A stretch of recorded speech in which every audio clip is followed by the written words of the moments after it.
Assalamualaikum warahmatullahi wabarakatuh. Apa kabar anak-anakku semuanya? Hari ini kita belajar secara daring dulu ya, mengingat kondisi masih seperti ini. Hari ini kita akan belajar PAI, masih bab pertama yaitu tentang surah Al-Alaq.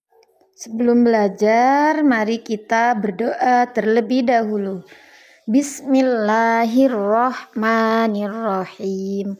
Rabbi zidni ilma warzuqni fahma waj'alni minas solihin.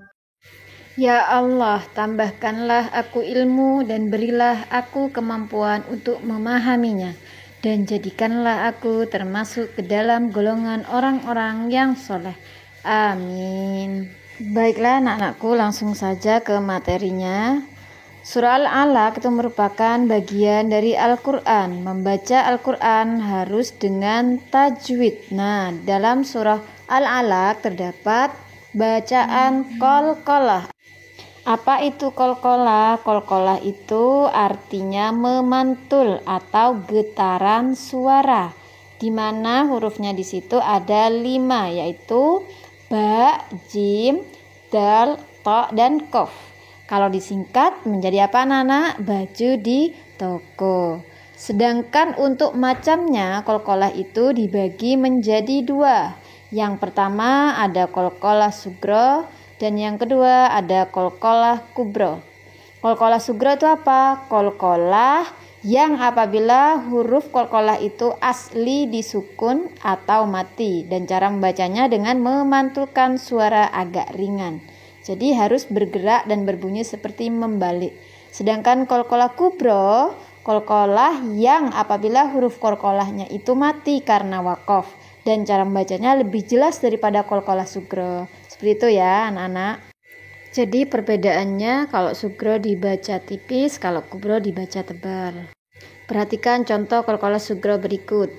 Fal yad'u ar-ruj'a la yatwa iqra wa qtarib.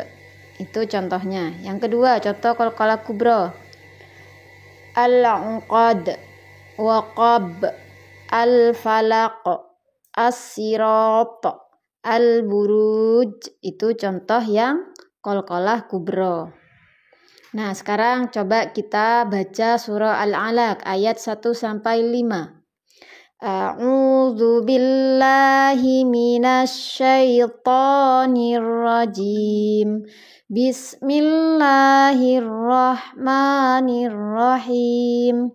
Iqra bismi rabbikal ladzi khalaq. Khalaqal insana min 'alaq. Iqra wa rabbukal akram. Alladzi 'allama bil qalam. 'Allamal insana ma lam ya'lam.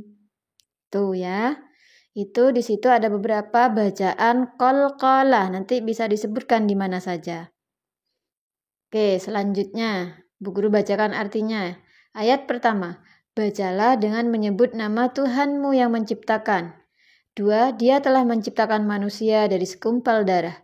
Bacalah, dan Tuhanmu lah yang maha mulia, yang mengajar manusia dengan pena. Dia mengajarkan manusia apa yang tidak diketahuinya.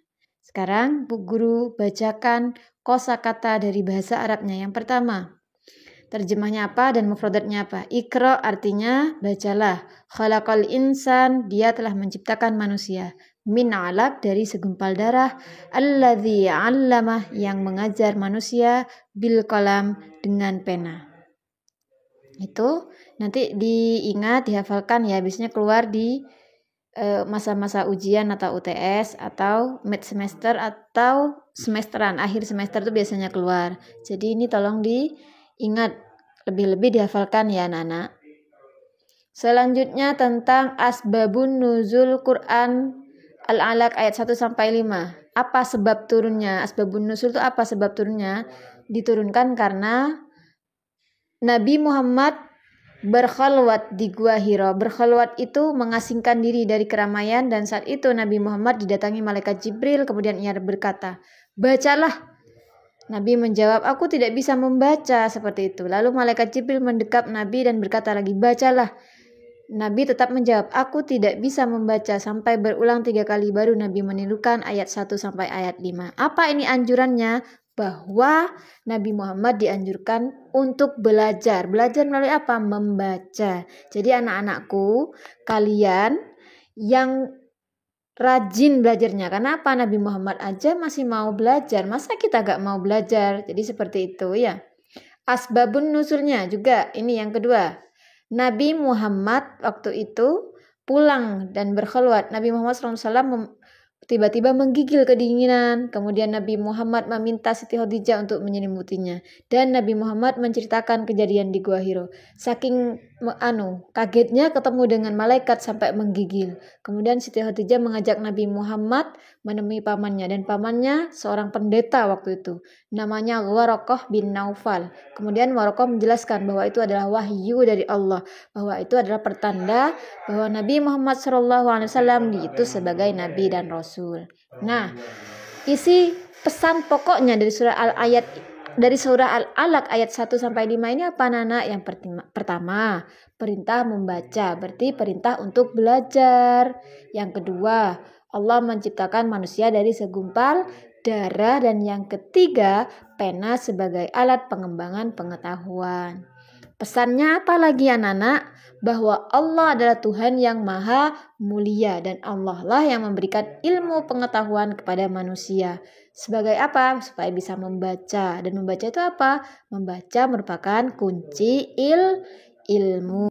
Nah, di sini Bu Guru juga ada sebuah kisah tentang pecinta Al-Quran yang meninggal.